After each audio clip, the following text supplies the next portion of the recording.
distinguished speakers, honorable guests, dignitaries, officials, ladies and gentlemen, Xin Chao, good afternoon, good morning, good evening to everyone joining us today in this August forum.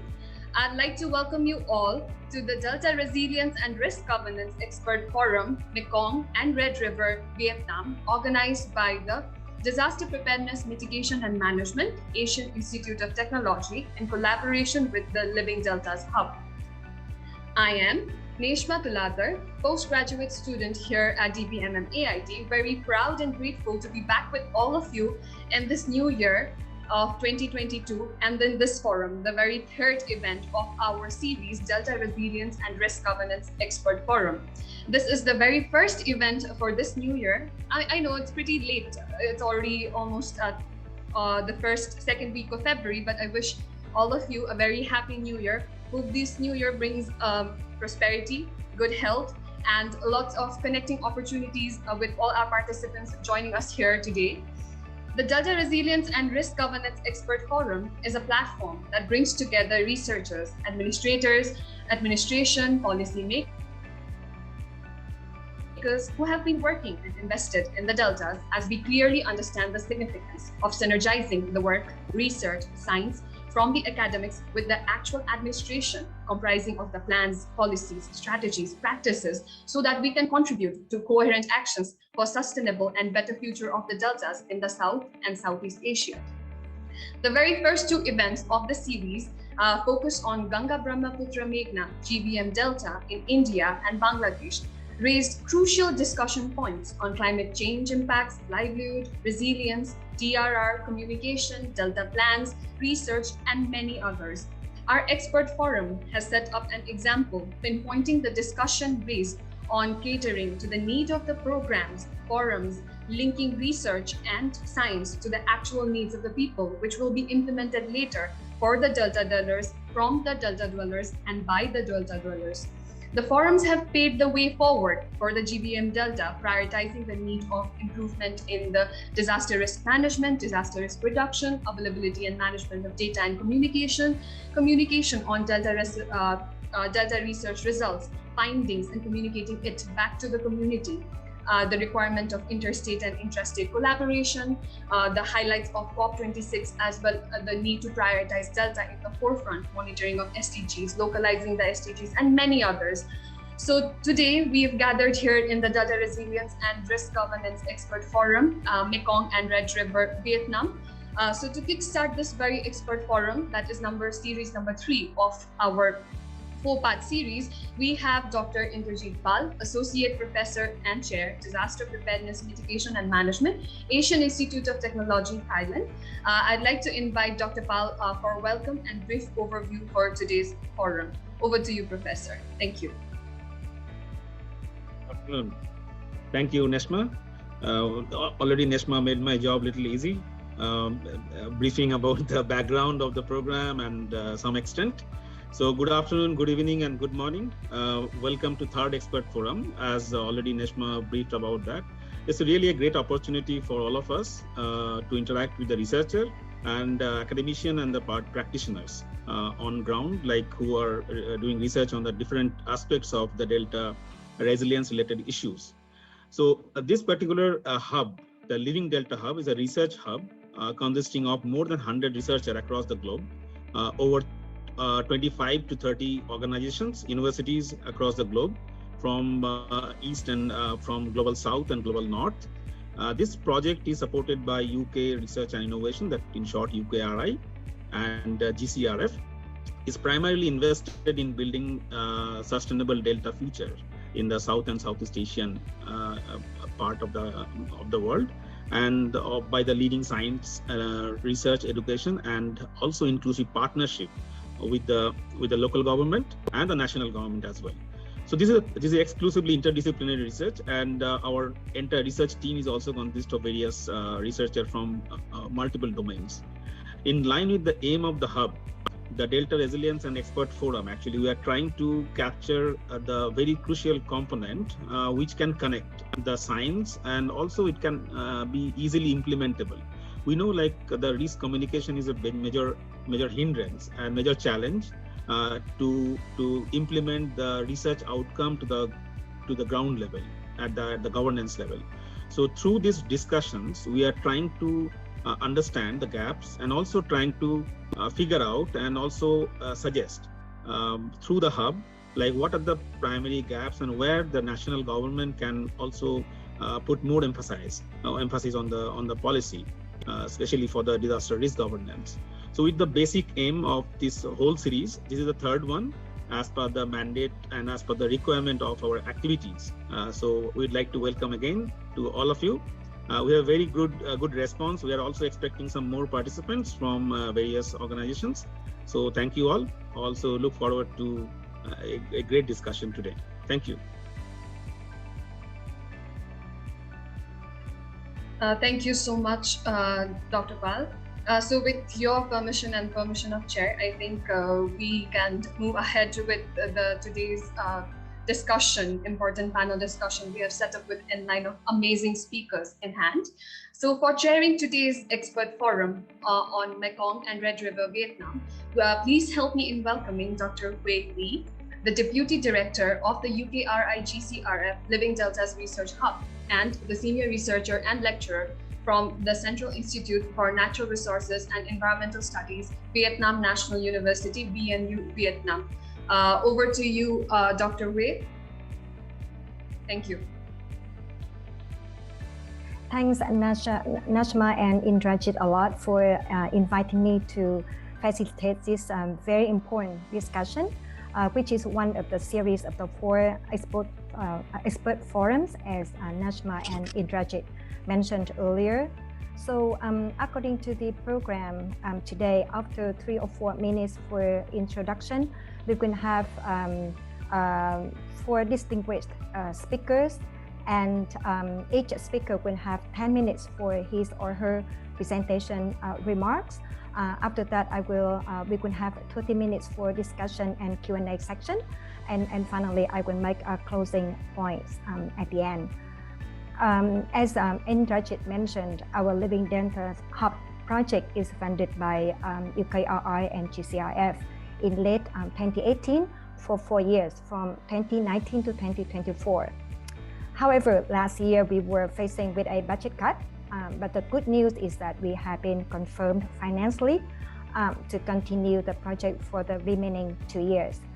And since the COVID-19 pandemic has been under control in Delta countries, we can now conduct fieldwork, and we are confident that we can achieve the objectives of the project. And this panel today is one of our hub's outcomes, and it will become the hub's legacy. Well, in terms of background, the UKRI GCRF Living Deltas Hub is one of only 12 UK research and innovation hubs designed to tackle complex development challenges in ODA and DAC list countries.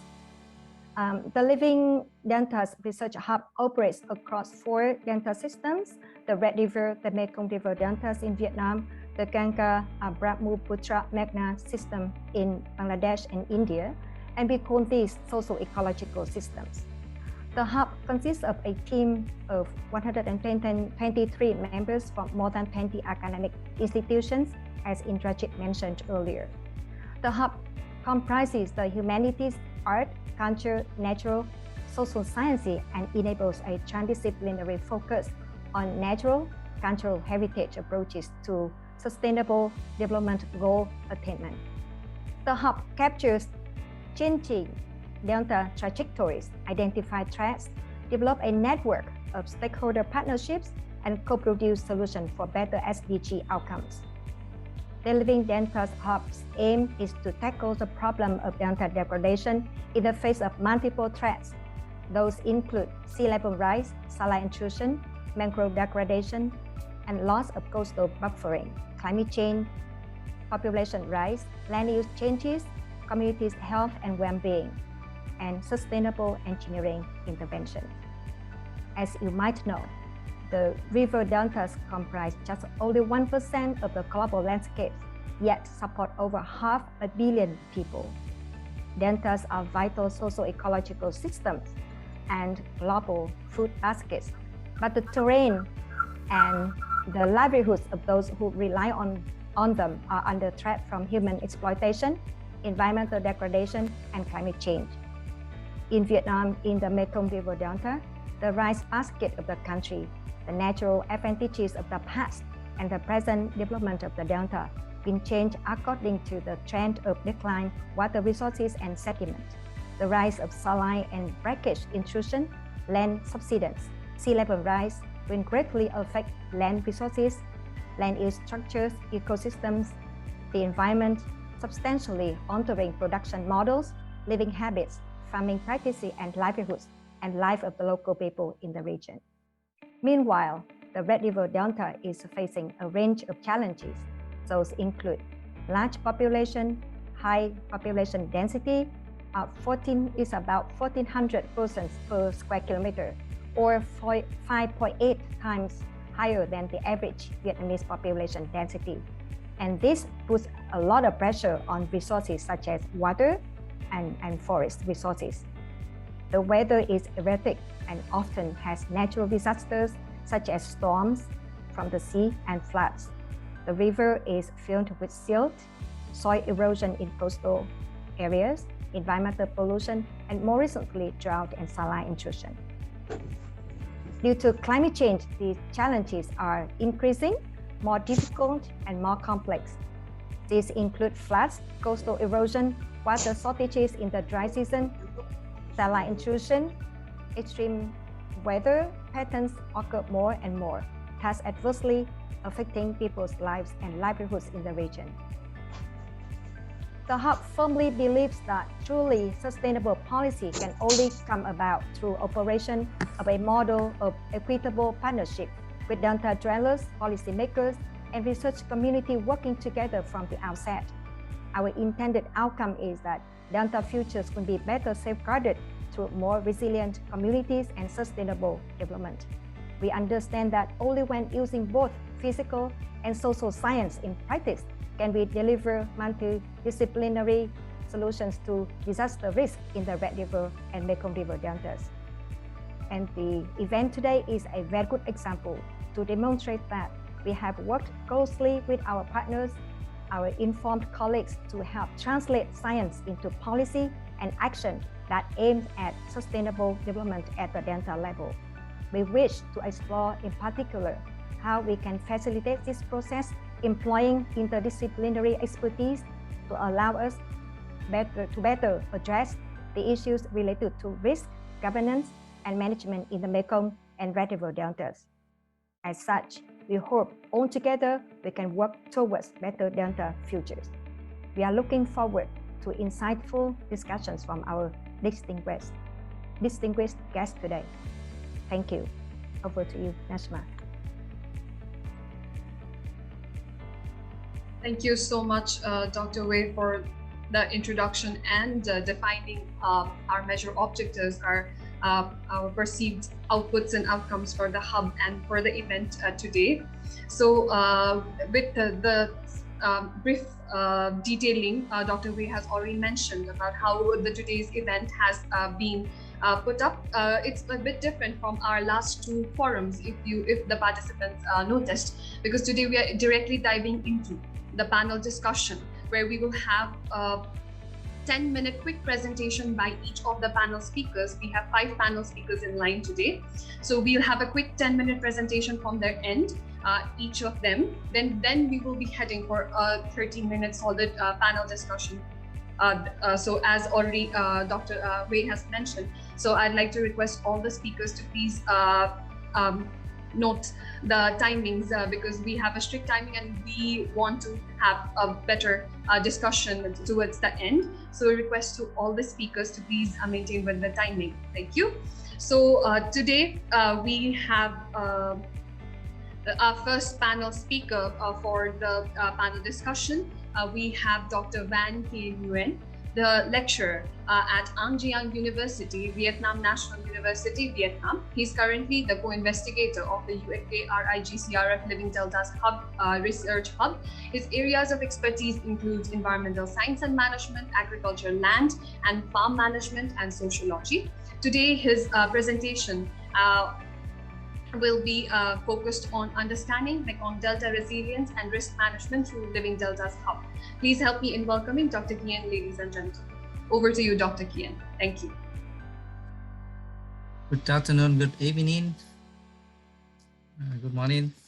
Thank you for your invitation to join this event. And today I have 10 minutes to share my presentations about understanding risk, risk governance, and resilience. Can you hear me now?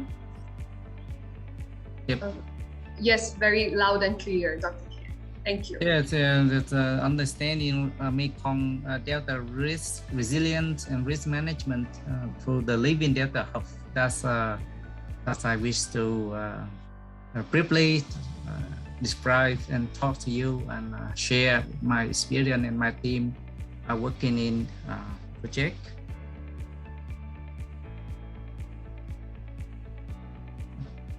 Because some of you have not been visit the Mekong Delta, I share you that's the key figures of the Mekong deltas. We have about 4 million hectares of land that is the home to 17 million of people, and this year the important agriculture production area, and the local industry, urbanization, tourism, and transportation are rapidly developing in the delta. The delta facing with several topical issues that's related to risk. You can see the upstream dam development in recent decades, and recently the more severe impact on climate change and sea level rise in the delta. And the water demand and water use is due to urbanizations and agricultural intensifications, needs lots of water, groundwater extractions, and it's for deforestation or mangrove conversion to shrimp farm, and land subsidence and bank erosion due to silt and sand mining in the Mekong River system.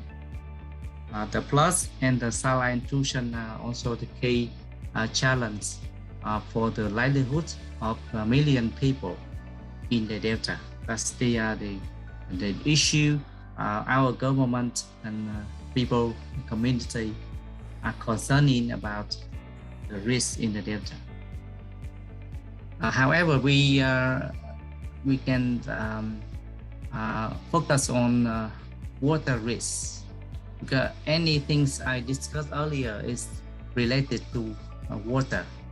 You can say dams, also dam development is related directly to the water, and dike development in Nanyang or in the western part of the Mekong Delta is also related to water, to flood control. And in the downstream of the coastal provinces, people attract more groundwater for urbanizations and for agricultural intensifications. They leads to the risky to the livelihoods of the people in the delta. And from the issue that I talk about, and in this project, we aim to understand risk and risk management. And from a social perspective, I wish to ask some questions regarding to risk and risk management. For example, what is the risk? And different people understand risk differently. And risk to what? To whom? Who are at risk? And from that, I also want to explore the resilience. What is the resilience? And resilient to what? and how we resilient? They are very simple question, but it needs a multidisciplinary team. We have been developed research methods and research methodologies to understand the simple question. It looked like a very simple to scientists, but to local people and to community, understand the concept is a new challenge for us. Sure. And from the hub, if you can say the Living Data Hub is a very big, large project which has 6 working packages, and in risk assessment and vulnerability and resilient study, it's located into a working package, bucket 2 and bucket 4, and our team leads the household survey that supply the data information for the whole hubs to use data and to understand risk and resilience. In the household survey we are doing now was in the last project in the last 3 years. Due to the COVID, until last month, we have been tested the questionnaire on the field.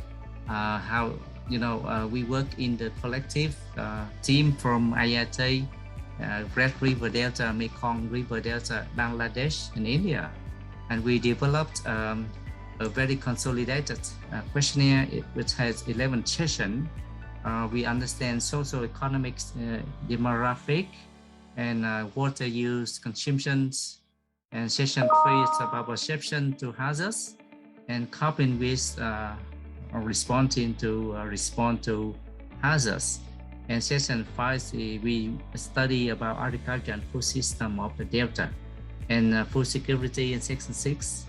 And also we study health and of the people community and governance of race and natural cultural heritage and other questions related to perspective of the people in the Delta.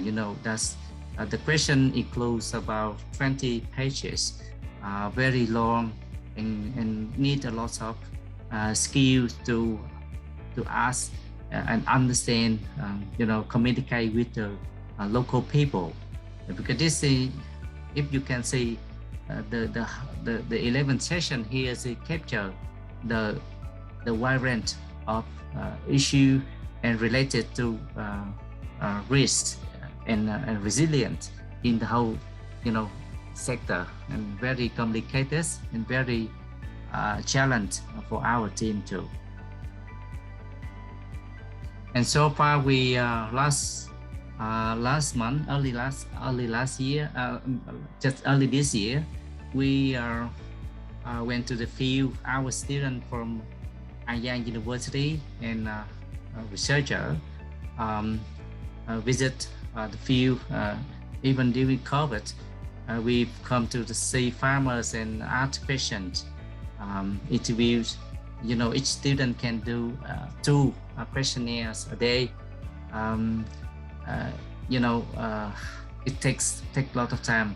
We need to reconsider how to improve the questionnaires in this month to meet to match with the one local people can understand the question or check each issue that's not relevant to the community or not. That's the very long process. We need to understand more about that.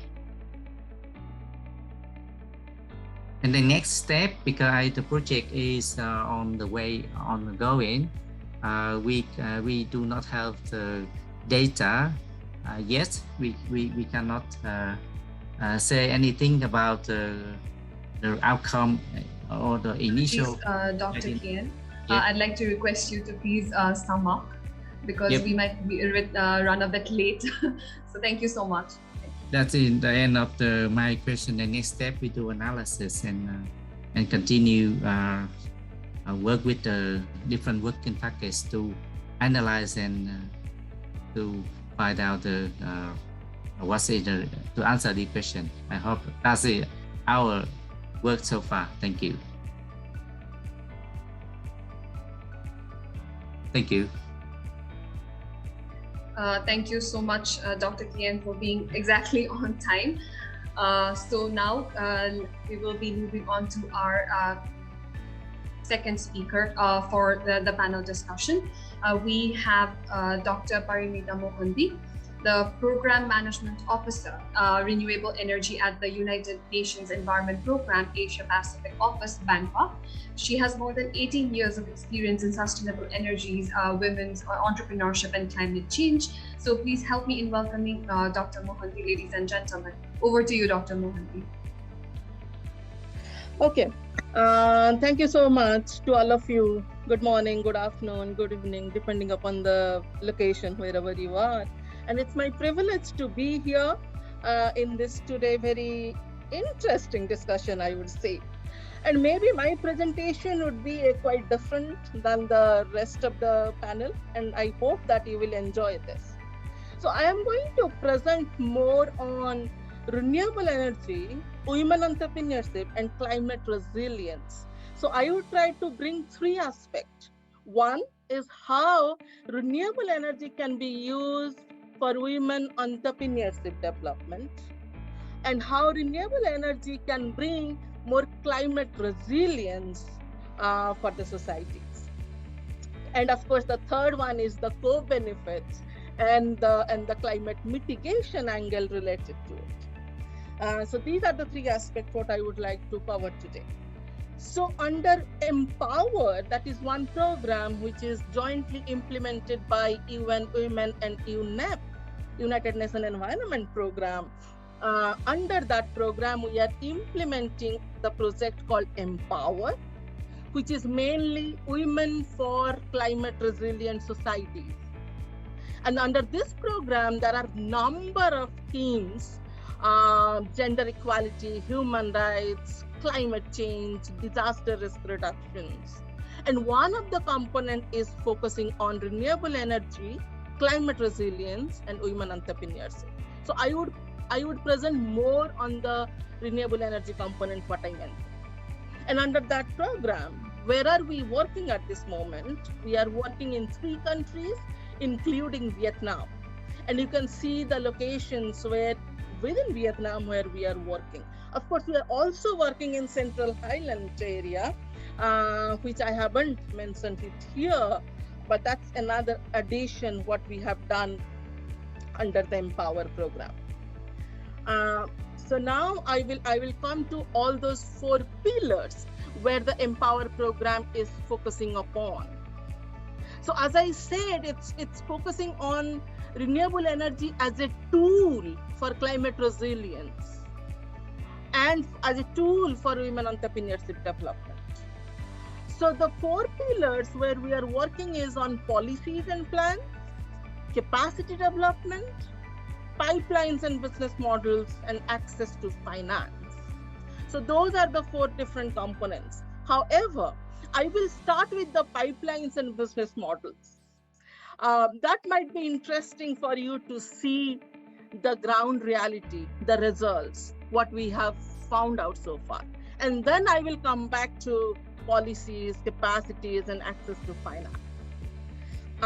So the pipeline and business models, what we have done is we did a detailed scoping and feasibility studies, finding out where the scopes are for integrating renewable energy for women entrepreneurship development.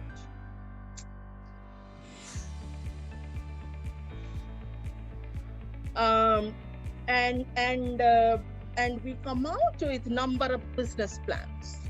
So let's see which are those business plans and which are those projects, what we have implemented on the ground at this moment in Vietnam.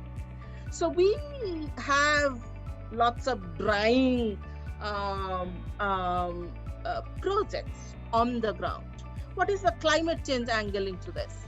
What we observed and what we found from various interactions, that due to uncertain seasons, due to uncertain rainfalls, the drying options are not completely available. It's not reliable for the communities.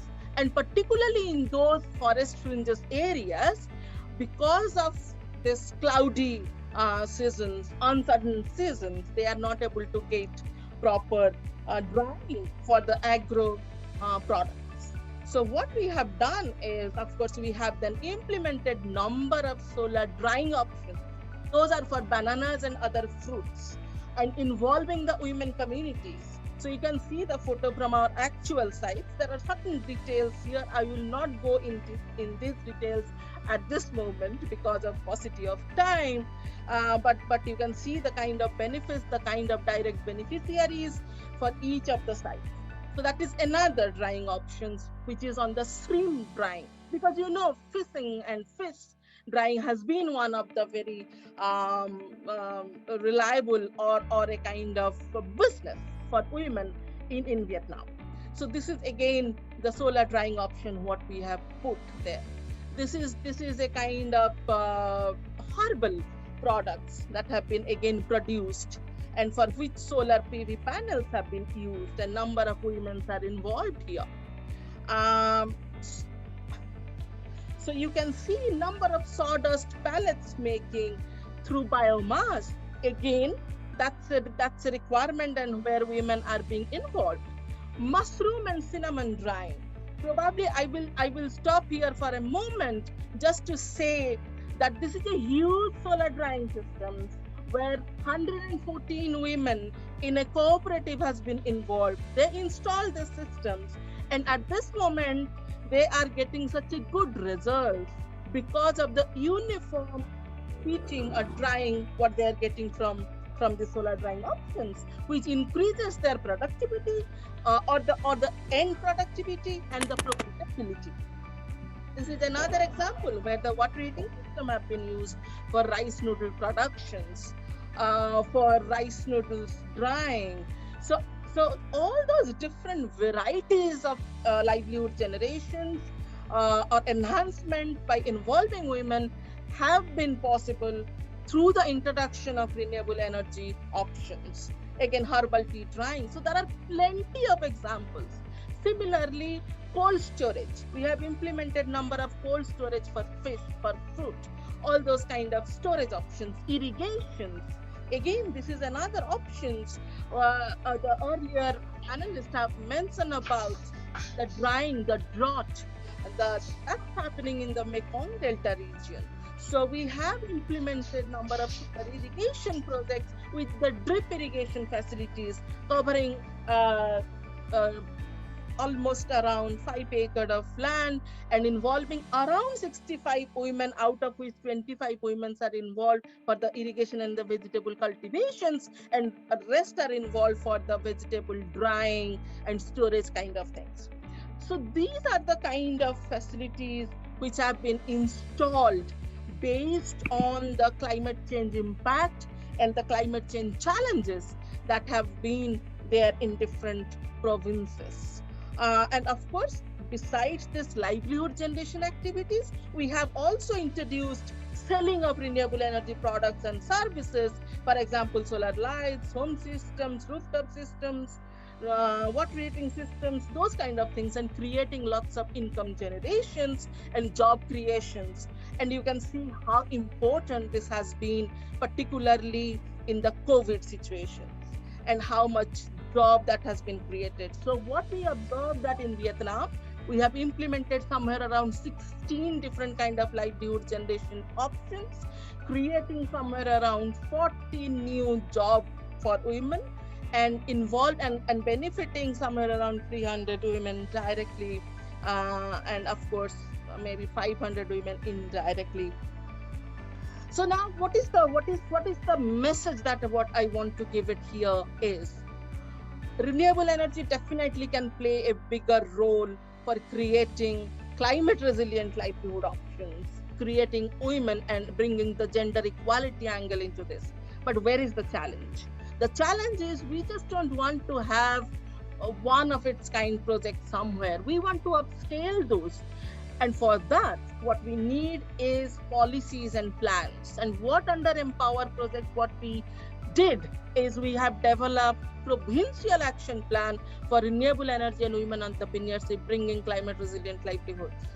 And for both for the 3 provinces, we have developed that, which are now is linked to green growth strategies and other climate priorities of Vietnam.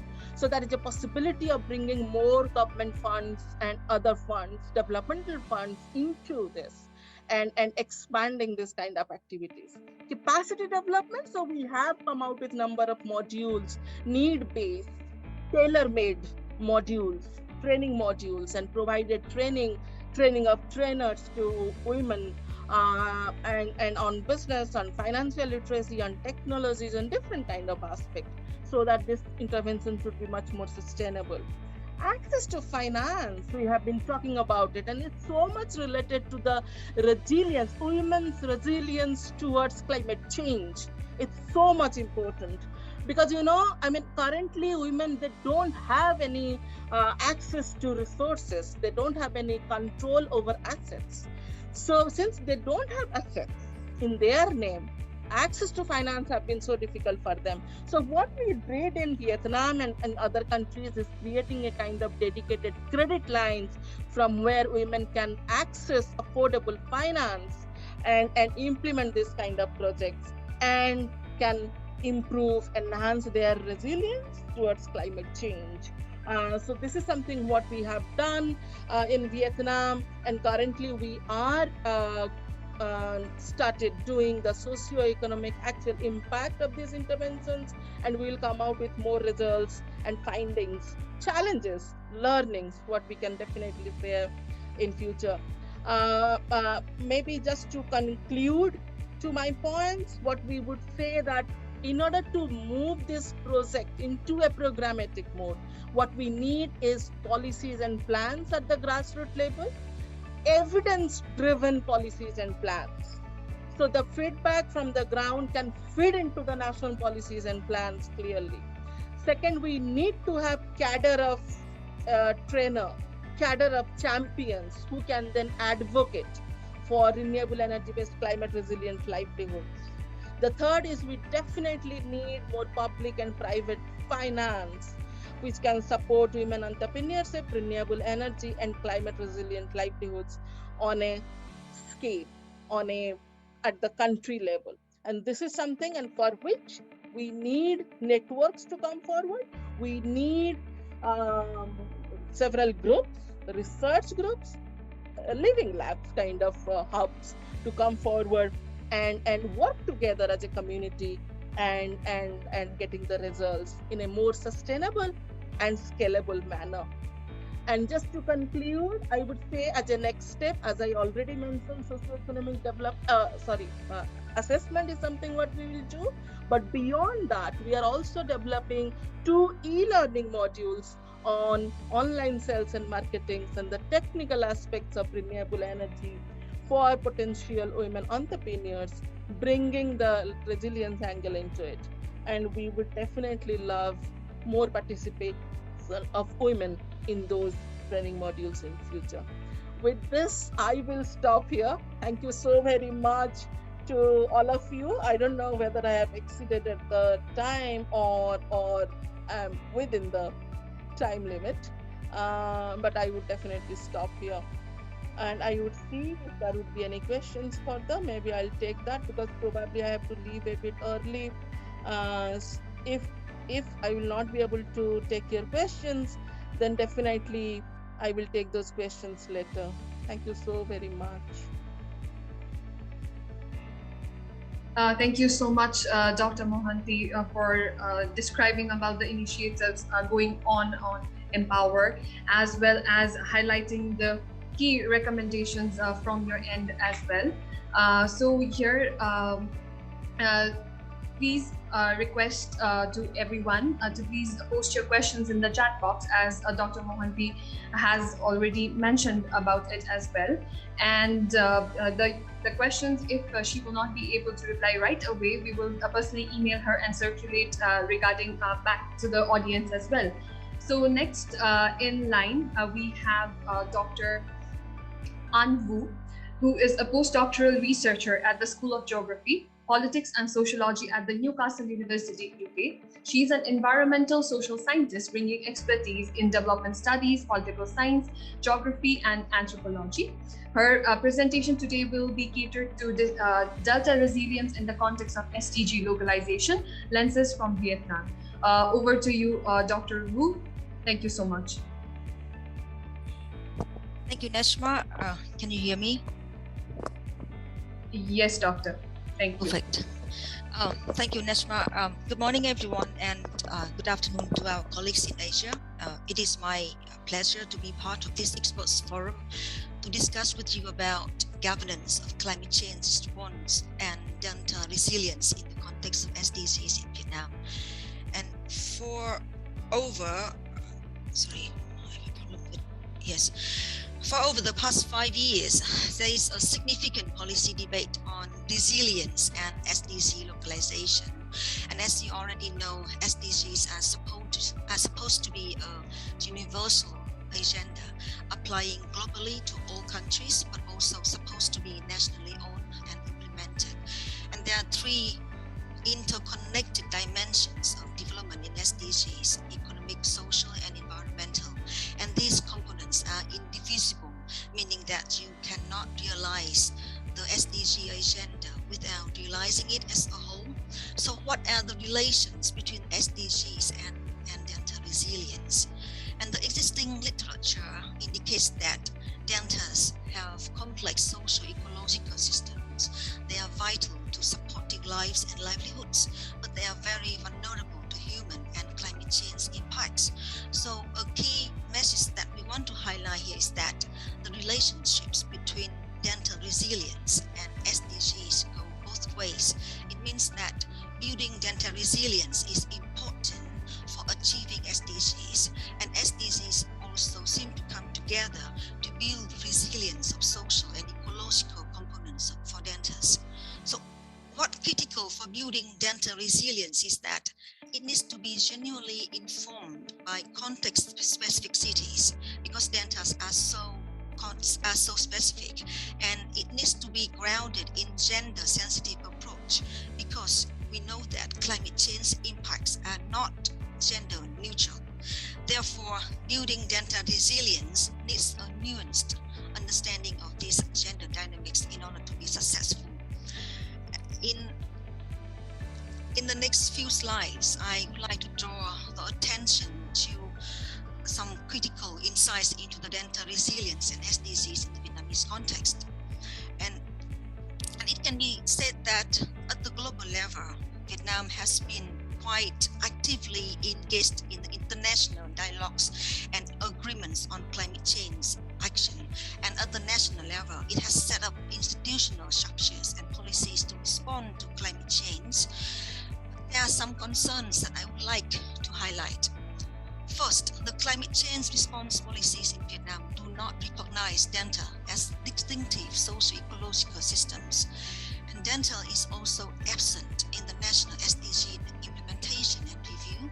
And our research has identified a significant gap in the adaptation of ecological and environmental theme in Vietnam SDG national framework, which can be seen in the missing of many targets and indicators related to this theme. For example, there is an absence of national indicators on disaster risk reduction and resilience in Vietnam SDG national framework. And another concern that I should mention here is that the pro-growth policy remains a mainstream policy discourse. So it is, and the pro-growth policy is reflected in many high-level development planning documents of the country. Economic growth continues to be prioritized as a necessity to increase productive capacity. But what even more concerning is that the growth strategies of Vietnam do not offer or reinforce any new or transformative development trajectories in terms of environmental protection, because it is heavily dependent on extraction of nature and natural resources. So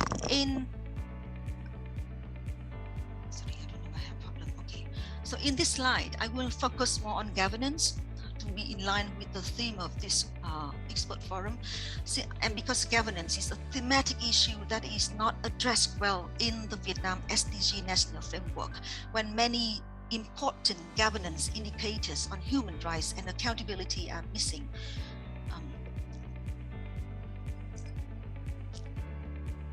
It is widely known that Vietnam has a top-down hierarchical governance structure, but climate change response policies are fragmented between sectors and departments, as Kian mentioned in one of the challenges in his presentation. And there are various legislation, strategies, and action plans under different ministries addressing similar issues with overlapping timeframes. And the existing literature also shows that climate change national responses are heavily technocratic. It follows exclusionary approach with a lack of genuine participation of wider society, and especially the participation of the marginalized groups. And public consultation is still limited to the state circle and development partners. So this raises a question about whether, in the absence of genuine social participation, governance in Vietnam is approaching resilience correctly.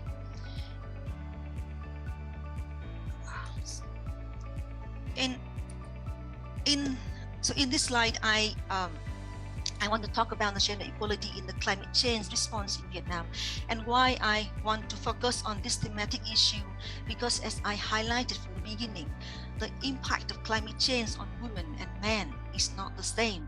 Women are increasingly being seen more vulnerable than men to the impacts of the climate change, because they represent the majority of the world's poor and proportionally more dependent on natural resources for everyday subsistences.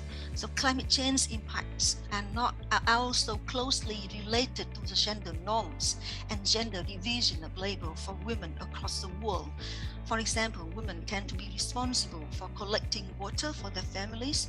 So when weather extreme happens, such as drought, women become more vulnerable.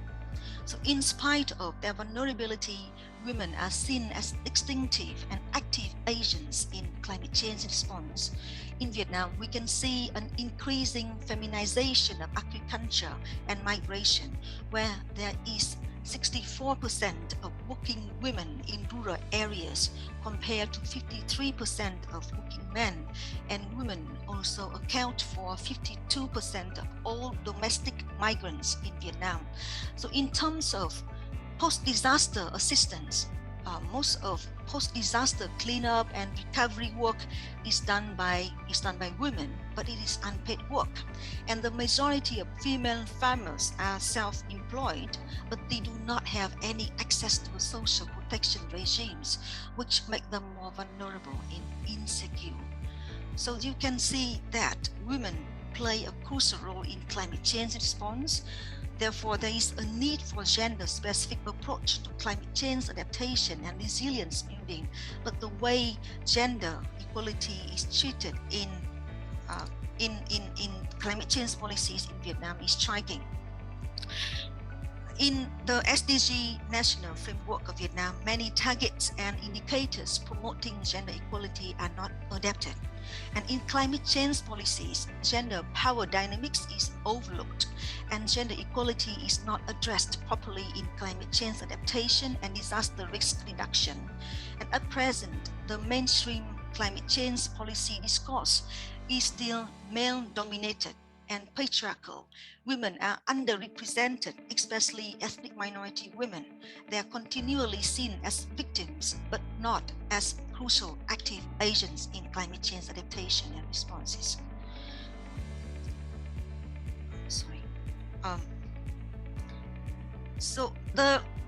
I want to spend the last 2 minutes of my presentation to talk about the marginalization and delta voices. Leaving no one behind is one of the key principles of the SDGs. And in localizing SDGs and building resilience in particular, it is essential to identify and recognize officially who are the most vulnerable and marginalized groups, as well as to identify different dimensions of discrimination against these groups. But in practice, these groups are not identified, and in wider environmental governance, different dimensions of vulnerability and marginalization are often obscured. And public consultation happens in an ad hoc and superficial manner, as I mentioned before. And there's a lack of data disaggregation based on gender, ethnicity, and disability. So to conclude, I want to emphasize here again that building delta resilience is important for achieving SDGs, and achieving SDGs have to build delta resilience. It is a two-way relationship. So in order to bring these processes to success, it is crucial to have nuanced understanding of gender power dynamics as well as different dimensions of marginalization and vulnerabilities. Thank you very much, and I hope that I am in time, and I'm happy to answer any questions afterwards. Thank you. Thank you so much, Dr. Wu, for such an insightful presentation discussing on the aspects from Vietnam about the SDG perspective. So we are having a wide range of discussion catering to climate, to agriculture. Then we came to SDG, the major discussion points which were highlighted in the other events as well. Now we have our final presentation from Dr. Locke. Dr. Ho Locke is the Assistant Professor at the Water Engineering and Management at the Asian Institute of Technology, Thailand. His research interests include river hydrology, flood risk management, numerical modeling, GIS, remote sensing, and ecosystem services. So his presentation is catered to salinity intrusion focused on the Mekong Delta. So ladies and gentlemen, please help me in welcoming Dr. Locke. Over to you, Dr. Locke. Thank you. Yes, and request to Dr. Locke also to please maintain the timings so that we can further ahead have yes. a span for discussion as well. Thank you so much. Yeah. Over to you. Yes, thank you, Shima. And actually, I feel very proud to be here, to be presenting a little bit of my research with all distinguished speakers. Including Dr. Nguyen, Dr. Paramita, Dr. Anvo, and then very meaningful platform organized by DPMM and Dr. Pao. So may I have a confirmation that I'm sharing the right screen, Shima? I'm sharing the right screen, right? Yes, Professor. Okay, thank you very much. Okay, so I'll be joining today Delta Resilience and Risk Governance Expert Forum with a little bit of my feeble knowledge related to salinity intrusion in Vietnamese Mekong Delta. So I'll be sharing a little bit of new physical evidences and a little bit of management outlooks. So before starting, let's start to introduce a little bit about myself, because I observed that most of the speakers here are connected to the forum itself or have been working with each other, so I've been relatively new. So I myself, Ho Locke, I call myself hydrologist and social ecologist. That's what I usually do, and assistant professor at AIT in water engineering and management. Very proud to be here as number 5 speaker at Delta Resilience and Risk Governance Expert Forum. So my research interests including hydrology, hydrodynamics, landscape ecology, and a little bit of human geography.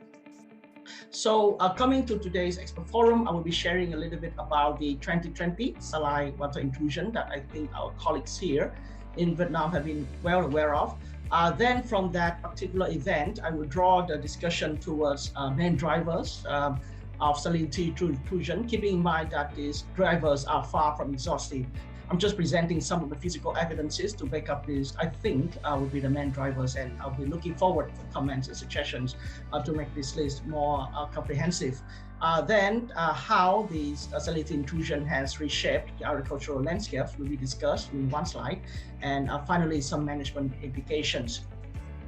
So first, I would like to express my sincere appreciation to Dr. Kian, who has given a very good background about Mekong Delta, which helps me a lot to save time as well. The 2020 saline intrusion happened to Vietnam.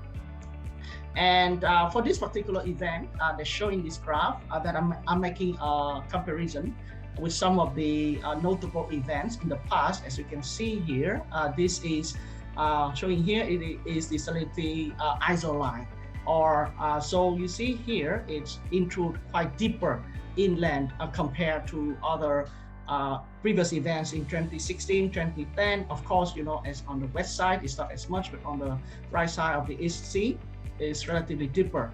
And time-wise, the saline water was detected much earlier, and it will stay in a longer period, and implying more elongated impacts, and impacts more people and larger areas. I will not go into details because this has been reported both in scientific publications over here with my colleague Edward Park from Nanyang Technological University, and then also in a lot of media news. Then I would like to go to some of my observations or speculations of some of the drivers why I think the salinity intrusion has been quite intensified, both in terms of the severity, but also in terms of the frequency. So my observation is that the salinity intrusion, what we call historical, becomes yet historical because every shorter period we will have a salinity intrusion disaster. So first of all, I think the first driver is related to the Mekong dams. But I would not jump into considerations because, even in the literature review, there are quite a number of uncontroversial and contradicting observations. So during the pre-dam period, the hydrological regime of the Mekong Delta is mostly climatic, driven by climatic conditions. Means you have more rainfall, immediately you will have more discharge and higher water level. However, with the construction of the dams, it's more anthropogenic, or in a way that is more controlled. And there are a couple of papers, they actually say that during the dry season, thanks to the dam, the discharge increased. And by means of increasing discharge during the dry season, you can decrease the salinity intrusion. It has been published. But there is couple of papers published in 2020 by a group from Kyoto University, Dr. Rahman, so one of my very close colleagues. So he raised a question, so why in 2016 and 2020 the salinity intrusion still arrived? This is obviously after the pre-dam. Then my hypothesis brings towards not only the water that is controlled by the dam, but also the sedimentation. So by right, all of us hydrologists know that when you construct a dam, you are trapping a lot of sediments. And this brings me to the next driver, where we talk about the riverbed incisions. So if we look in a very figurative way, because of the riverbed incision, less sediment is coming to the Mekong Delta, because the Mekong Delta is pretty much at the most downstream side of the Mekong Basin. So because of the dams, it's trapped in sediment. So for the same amount of water coming, we were less likely to get flooded, and then also the semi-dikes also come into place. And I won't spend time because due to a limited time, I cannot go into details hydrologically. But these are the findings that we use a flood frequency analysis. So by the look of it, we are exploring a Longshan quadrangle. And then we see that here we're comparing two periods from 1995 to 2005 and 2005 to 2050. And then in Billings, we can see that the number of days, that is, we have a wet period, is also getting less. And then also the frequency is also getting less. And interestingly, let me come back to one more slide. So we did a bathymetry survey in this particular area from Tân Châu to Mekong. And what we found out is the riverbed drastically incised. So these are the bathymetry survey results. So this is CS1 and this is CS2. As everyone see, most of the rivers are incised compared to the amount of deposition. So the riverbed is actually going down. So even though you have the same amount of river, the floodplain has less chances to be connected. And that is clearly shown over here, the number of hydrological connected, and it drastically decreased over the years. So the conclusion here is same discharge, less flood frequency, and intensified intrusion of saline water. So then that will bring me to the third drivers, being the amplified tidal signals. So what I did here is I'm doing some spectral analysis to pick up the signals, meaning how strong the backwater effects are transformed into the rivers. So I did some analysis over here, and then I picked up the signals in different frequency. So here is 12 hours, 1 day, half one, 1 month, and 1 year, etc. And then again, comparing between the two periods, 1996 to 2029, and then 2010 to 2015, with the same stations. And as you can see here, the tidal signals is getting stronger. So the tidal signals getting stronger, it shows that the backwater effect from the river is becoming stronger, comparing between the two periods. Adding to the evidence, I would like to spend only 1-2 minutes talking about the hysteresis, or the shapes of the rating curves. So the rating curves for Cần is actually have a very nice shape over here, which is like it shows the rising and then the falling.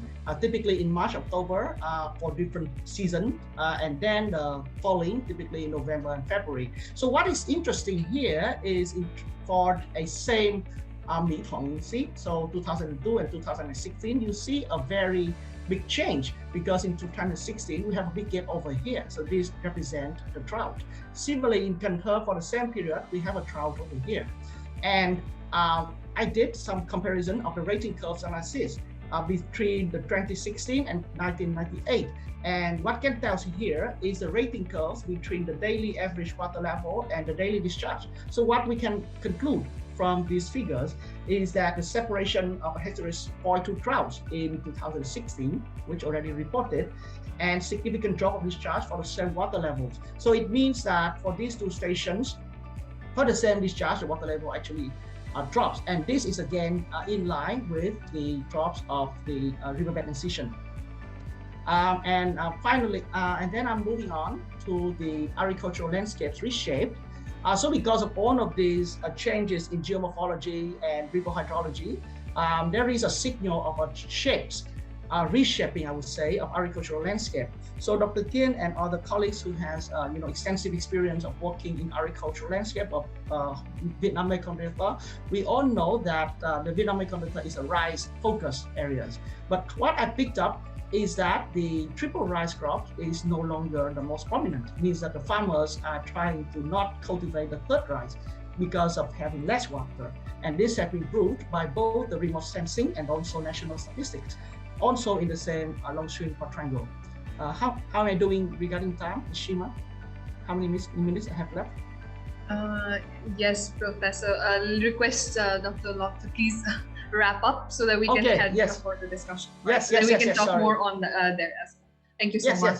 Yes. Sorry. Okay, so I will wrap up very soon now. So with that, the salinity intrusion happened, and somehow some of the drivers have been pointed out for future implications. I believe that transitory water diplomacy to talk about the implications of upstream dams should be done.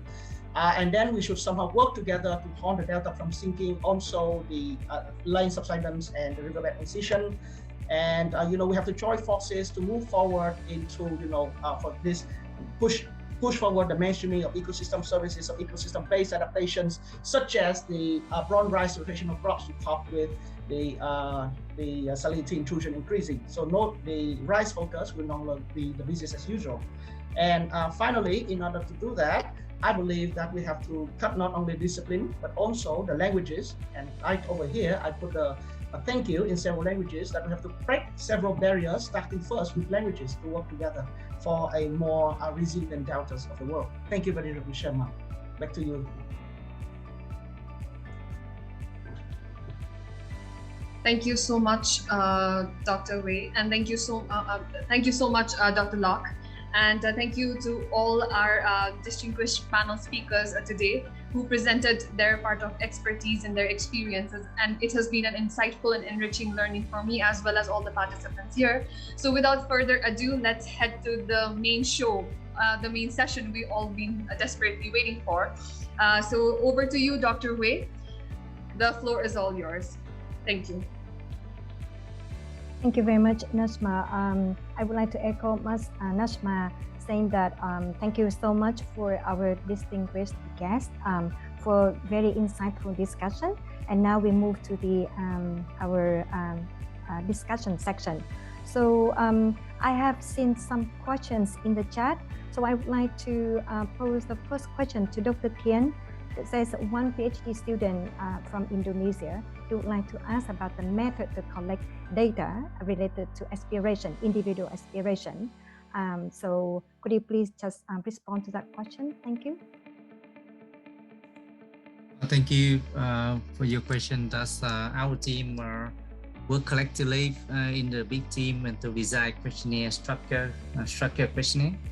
And we go to the house of every house to interview the household head or the member of the household face to face. That's the methods we collect data for the household survey. Yeah. Thanks. And then the following question is, what is the finding? I mean, have you found anything yet? Or you know, the project is in progress. That we have very limited information to share with you the finding. Yeah, that's very hard to say because we need to consolidate data for the team to undertake data analysis. And for example, in DR&RG, we'll do vulnerability assessment, modeling, and then that's how we can share the final findings. But at the moment, our team work and see through our observation, we see like it matched with the theory that the most vulnerable people locate, you know, like poor and poor farmers. They are most likely to be affected by like flooding and saline intrusion. That's we just from monitoring, you know, field observation. Thanks, Dr. Ken. Well, I mean, just thinking from the gender point of view, I mean, looking at the, for example, like a SDG, you know, localizing from the gender lens, just Dr. Vu just, you know, made a great presentation. How are you going to address this in your questionnaire? Because you said that you just interviewed only the head of the household. How about the wife of the household? I mean, maybe she's not qualified for, you know, for you to pick her as an interviewee, or how come you just, you know, pick the husband? Thank you. That's question for me or for you, because okay. We are talking about gender. Thank you. That's a very good question. We, as you know, our team, researcher team and student, we have both female and male. And when we interviews, we also interviews both household heads, they are male or female. That's we try the best to balance male and females in the sample. That's we try the best. But you know, the culture of the people in the Mekong Delta, mostly the male household heads come and answer the question. But when we talk, we approach the local leaders at the hamlets and the commune. We explain them that's possible to engage more women in the household to participate in our interview. That's the best we can do. Yeah. Great, thank you so much. I have a question for you, Nesma. Is Dr. Mohanty is still here? Because there are some questions for her.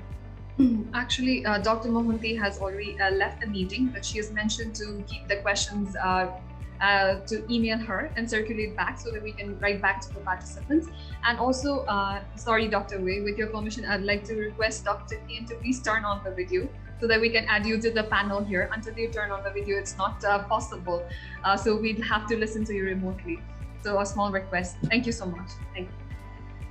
Thank you. Now I would like to move to Dr. Anh, because a lot of people have said that you have given a great presentation, and especially Andy said that you have given an excellent presentation. And there's a question for you in the chat. I'd like to read it.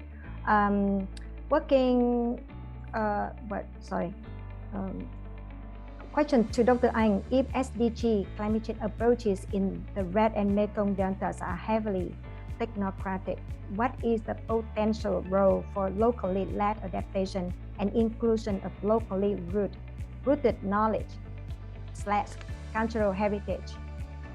Itself often very gender nuanced. Thank you. Over to you, Dr. Anh.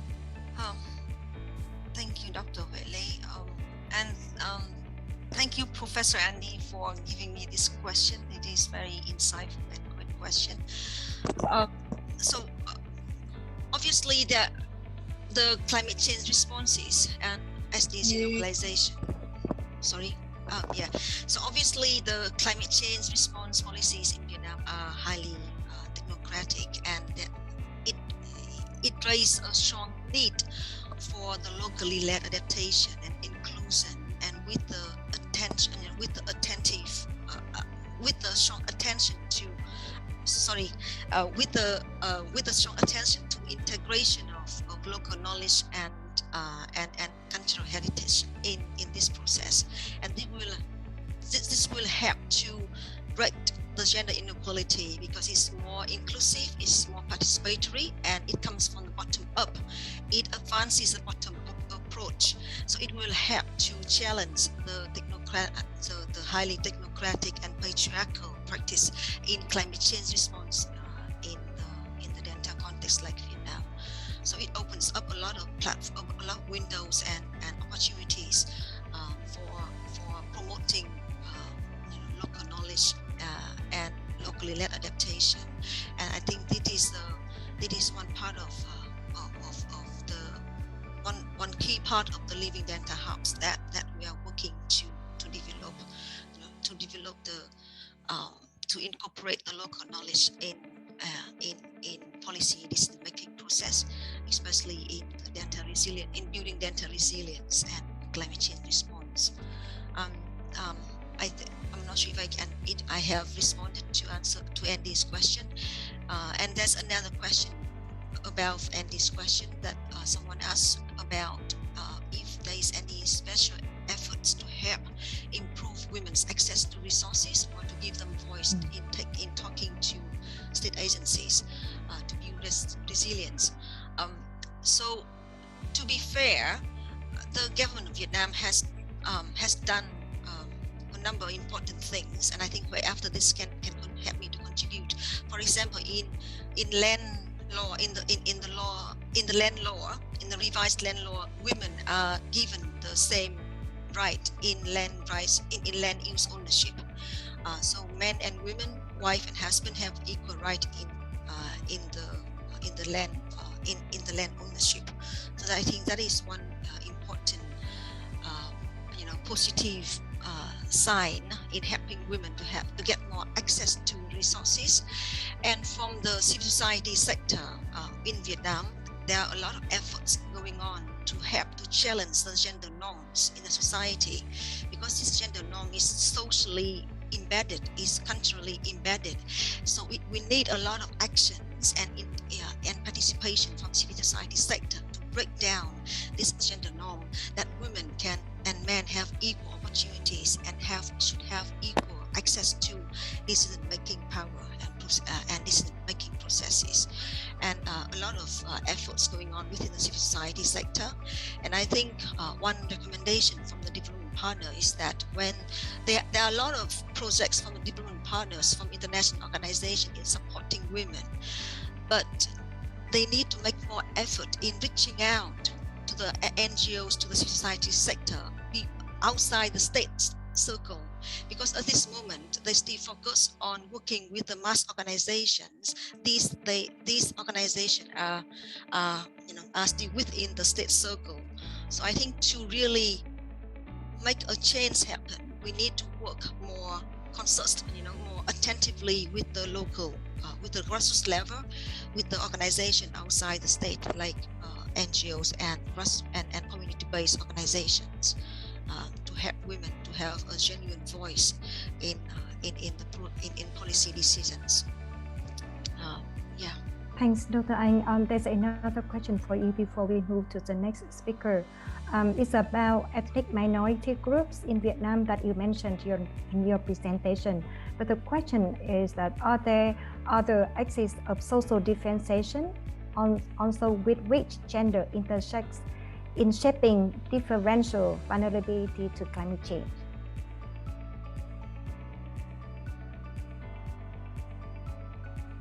Sorry, can I read again this question?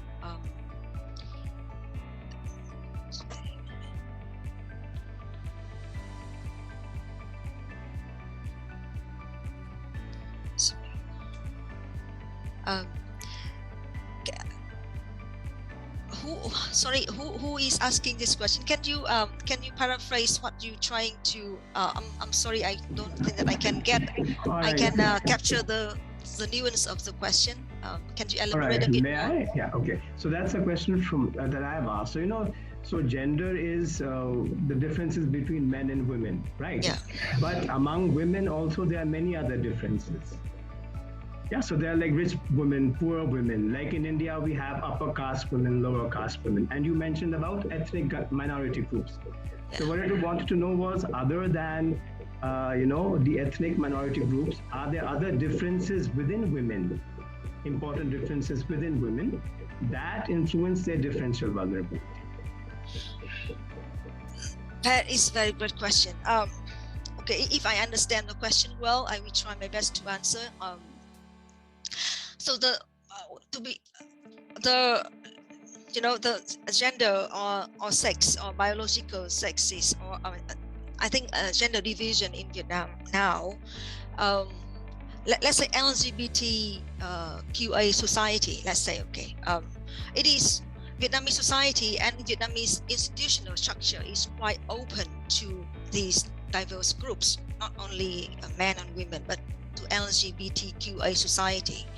And I think that is a good sign from Vietnam, because it's very open within the state, and also a lot of and within the society as well. So it's more open up to the diverse groups, and I think that is an integrating different diverse groups in this policy, or in this climate change policy responses, is still a big gap. Because so far a lot of efforts still try to engage women, to empower women in this process, and there's not enough attention to the other diverse groups. But in generally speaking, the society, in the government and the Vietnamese society is quite open to the LGBTQA society. And Vietnamese society is quite homogeneous. We have over 50 ethnic minority groups, but the majority group, the King is a majority group. We account for over 80% of the population. So in general, the Vietnamese society is quite homogeneous, and we do not have the societal conflicts within the minority groups. So it's among the good, the good signs, the good things, and of course there's a lot of gap going on to involve the different diverse groups in this process. So I hope that I answered the question. Yeah, no, that answers my question. Thank you. Thanks, Dr. Anh. There are several questions for you. I don't know if you want to take it or you want to move on to address the questions for the whole panel. There are questions about masculinity. For example, one at the end saying that maybe can we address differential vulnerability? What? I lost it. Maybe we can address differential vulnerability by enforcing equity in policies. What do you think about this? Definitely. Sorry, is this a question for me or for the other panelists? because we were talking about vulnerability. So maybe you can take this one and then to see if Dr. Kian or Dr. Locke would like to contribute. Yeah, so the question is about how we can address equity, gender equality by addressing equity in the policies, right? Definitely, you know, equality or social inequity or social inequality, it is a structural problem. It cannot address from the technical level. It needs, you know, multiple efforts from different sectors and from different levels. So how to address this, and because it is a socially embedded structural issue, social inequality or gender inequality, and that's why when we design the project or programs, we need a nuanced understanding of the local specificities and integrate the nuanced voice from the bottom-up levels, and we have to identify who are the most marginalized and most vulnerable groups in this activity, in this project, and engage and make concerted efforts, make attentive efforts to engage them in this process. But at this moment, the list of vulnerable groups and marginalized groups in the climate change response or SDG localization is very vague, is not officially identified in a systematic way. So we need to bring them to the fore. We need to identify who are they, where are they, and then bring them on board and make a very concerted efforts to engage them in to give them space to raise the voice. So I think that is step by step we can address this is structural inequality, and get away from a technical level. I think it is needed, but it's not enough. That's why we need gender dynamics understanding and local knowledge in this. Thanks, Dr. Anh. I don't know if Dr. Locke or Dr. Kian, do you want to contribute to this? Yes, I think in our session in a household survey, we have the session of gender study, and we will understand in depth about who within genders who are at risk and who are most vulnerable, because that is very important in different household group or different community, different culture backgrounds or ethnics like Khmer or Cham or Kins in our project. We will see the difference, but so far I can say that's a very early stage to conclude with very little evidence. We need to wait until we collect the whole data set and this do analysis and support for the evidence. We argue that. Thank you. Thanks, Dr. Kian. Dr. Locke, do you want to contribute to that, or you have some questions in the chat box I can read to you later on? So could you please contribute a little bit to the vulnerability question? I think considering time, we can move on to the questions that we need to do, because actually, to be honest, as I'd say I'm a hydrologist, so gender is not my cup of tea. I'm really sorry. But it is very important from Dr. Anh's point of view. So yes, you should take it into consideration for your future. No, actually, research. I can have my 2 cents there. Actually, a little bit of my experience when I am conducting a role of PI for this project at Summernet. So I got to go through the training of gender and how we can include the gender base into your research, and it is quite eye-opening. So if I have only 2 cents, I would say that the gender should be taken as not only the victim of the vulnerability, but you should take them as an agent of change. Because when I conduct research in nature-based solutions, actually gender, the women more specifically, are taking the lead role. So why don't we just see them as like vulnerable, and then how you suffer, and then how you affected. Why don't we just think of them as an agents of change? Just a little bit of empowerment, so a little bit of that they can lead the change. And then the project impacts will be much more accountable than just by the end of the project. So that was just my 2 cents. Thank you, Dr. Thank you very much. You have a question in the chat.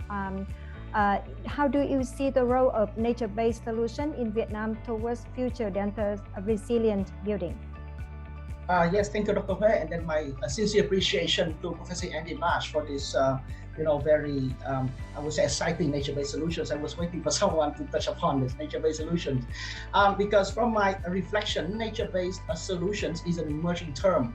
But from my observations, the Mekong Delta, and I believe in many other deltas of the world, they have practiced adaptive, or I would say community-based adaptive to climate change or other environmental pressures already there. So for example, in the case of the Mekong Delta, we have this brown rice rotational crops to cope with the periodical salinity intrusion. So now the nature-based solutions is in fact creating more opportunities to scale up. So that would be my comment, that the role of NBS here, that will create opportunity for scale up, because when you have the practice, then the NBS is recognized by the government. That will be facilitated by institutional tools, and then that you can upscale your good practices, because the good practices always start from the ground. So there's no paradigm shift or whatever it is. The farmers, at least in the Mekong Delta, are very dynamic and adaptive. So they observe, they adapt. Maybe they do it even recognize as an NBS on ecosystem-based adaptations. But the NBS will create opportunities for scaling up, getting more funding, and not only for Mekong Deltas, but also making the case for other deltas of the world. So yes, so that would be my reflection. Thank you, Dr. Hong. I hope that answers Professor Andy's question. Thank you very much, Dr. Lộc. Well, there is a question for the whole panel. So, Nashma, do I have time for this question before we close up? Yes, I think this would be the last question for the panel, because we started on time and we would like to end it on time as we promised. So I think this will be the last question, Dr. Wei. Thank you so much. Thanks.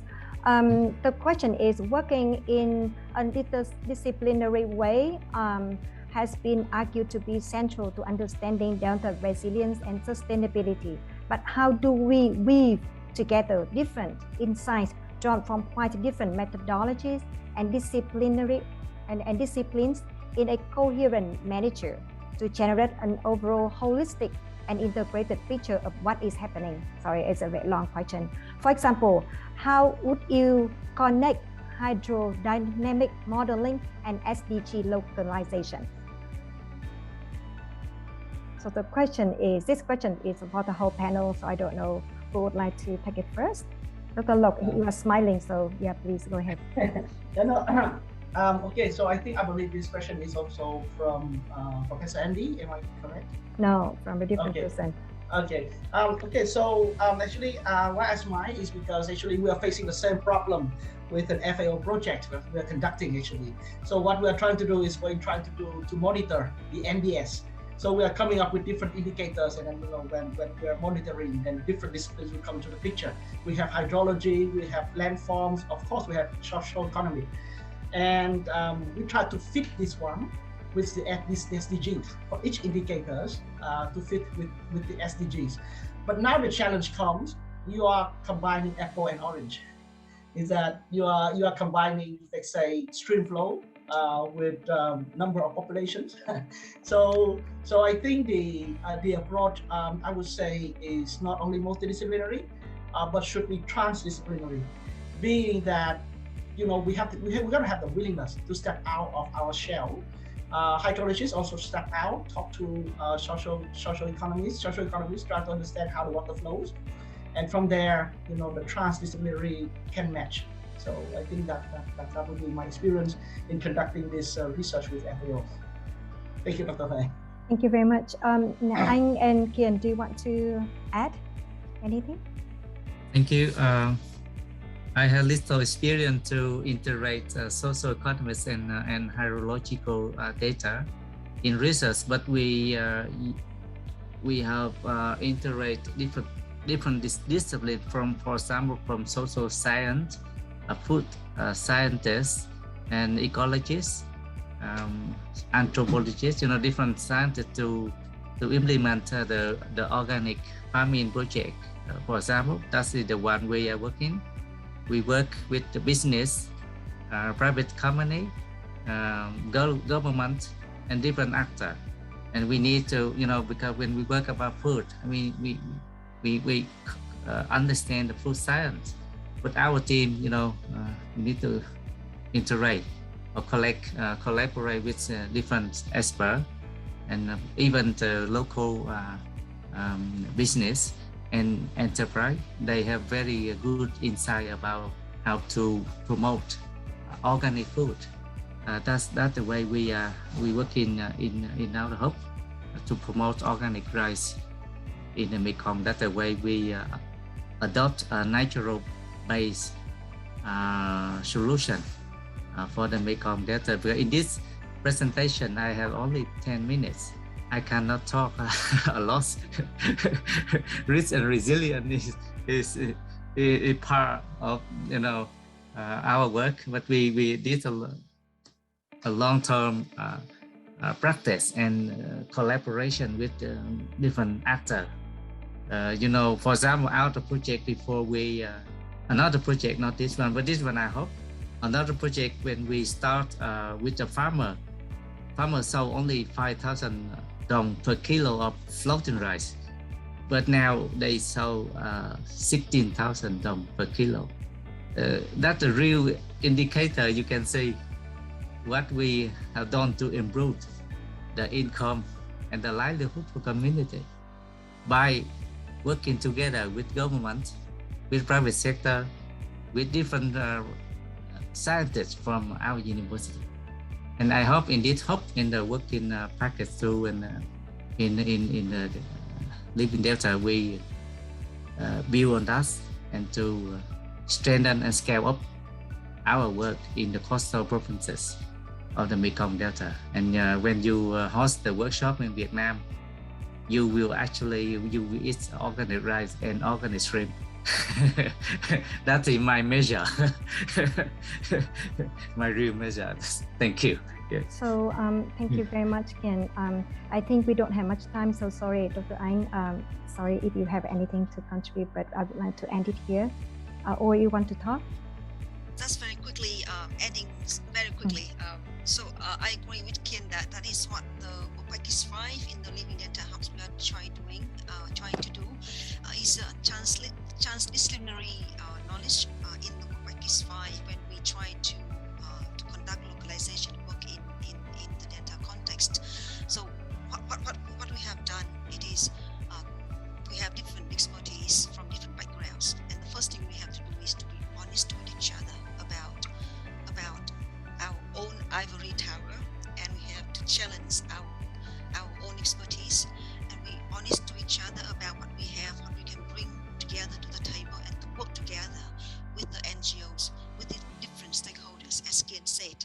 So we are working closely with the NGOs based in Red River in Vietnam, so that we can combine the knowledge from the scientists and from the practitioners to build the knowledge that can work for the dental wellness. So that is what we are trying to do. Yeah. Thanks, Anh. Actually, I think what the speakers in our panel have talked about, to answer the last question, is a very good way for us to conclude the panel here. But what I want to say is that the community is not homogeneous. It's very much heterogeneous, and our hub will help to deal with all of those problems or issues or challenges. Because when you deal with the community development, you have to deal with the heterogeneity, you have to deal with power from within, you have to deal with the vulnerable groups, ethnic minority people, to help them have their voices heard. So all of this would help them, to do that. We're going to try to do together to co-produce knowledge with them, and then we try to bring all of this to the policy makers, to have a dialogue with the policy maker, which later on will contribute to the policy and which would benefit the local communities later on. So what we have done today is a very good example for us to show that we have created a space where we, the scientists, met the real challenges and of the areas with the authorities maybe later on who invest and address those challenges, and we hope that we can facilitate this process and help the voices of the local community heard, to be heard And then especially, the youth, young people, now they are the agent of change. We also bring them into the picture and hope all of that, would help us reach the objectives of the Living Deltas Hub, but at the end would work toward the better future for the dwellers in the deltas. Thank you. Thank you so much to the amazing set of panelists here. Thank you so much to our respected chair. If Dr. Pal has a few words to squeeze in between, so I'd like to give the floor to Dr. Pal as well. Thank you. You're muted, Professor. Thank you, Nishma. Like, it's a really exciting discussion. I was also following the chat as well.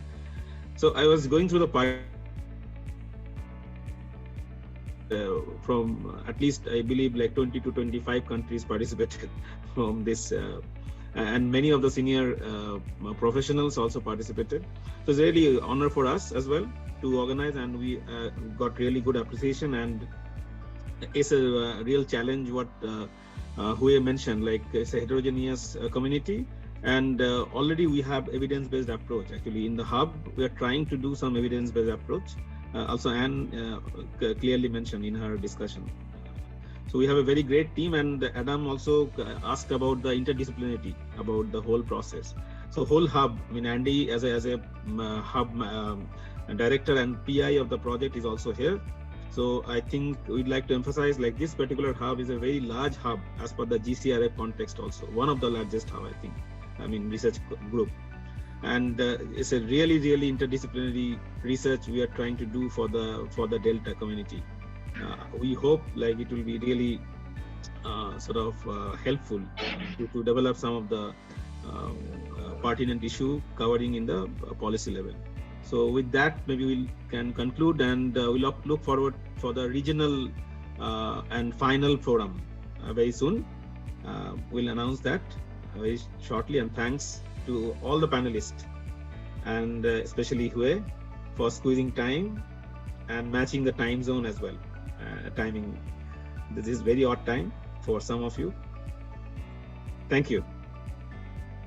Thank you so much, Dr. Pal. So on behalf of the organizing team, I heartily express gratitude to each and every participant for being such a wonderful part of the event, and heartiest gratitude to all our amazing speakers in line today. We have Dr. Van Kieng Nguyen, we have Dr. Ho Hu Lok, we have Dr. An Wu, we have Dr. Wei Lee, we have Dr. Parimita Mohanty, and we have Dr. Indrajit Pal. Thank you for such an amazing and insightful discussion, which I could very much highlight back to the past two events as well, and connect to the dots as well about the key issues that have been highlighted, which will be upcomingly soon published. And I'd like to request all our participants, as mentioned, because we talked a lot about the outputs, the outcomes, the discussions on Living Deltas Hub. Do check out our website on Living Deltas Hub for our current work status, as well as to see what we're working on. And then we would like to thank everyone joining us from all around the world for being an amazing audience. The questions posed to Dr. Mohanty will be circulated back to her via an email, and the participants will be informed accordingly. So thank you very much, and we very much look forward to welcoming you in the fourth and final event of the Delta Resilience and Risk Governance Expert Forum. We started since last October, and we finished 3 of the main events in 3 deltas in Ganga, Brahmaputra, Meghna Delta in India and Bangladesh. Today we had focused on with Delta on focus in Vietnam, Mekong and Red River. So we are planning for a bigger regional Delta event on Delta Resilience and Risk Governance Expert Forum catered to Chao Phraya and Mekong in Thailand, Mekong in Cambodia, and Irrawaddy Delta in Myanmar. So we are planning it for March 2022. Everyone will be shortly notified with via email and our Facebook posts. Also to inform that the video recording for today's event will be uploaded in our official YouTube channel, DPMM AIT. I hope you will be getting all our emails and further event information via email and the social media channel. So with that, with the permission from our chair and the chair of DPMM itself, I'd like to officially announce the end of today's amazing, insightful, and enriching discussion we had. So with that, I, Nishma Tuladar, would like to take leave for today. We will stay very much connected and stay safe, stay healthy. Thank you and see you soon. Thank you.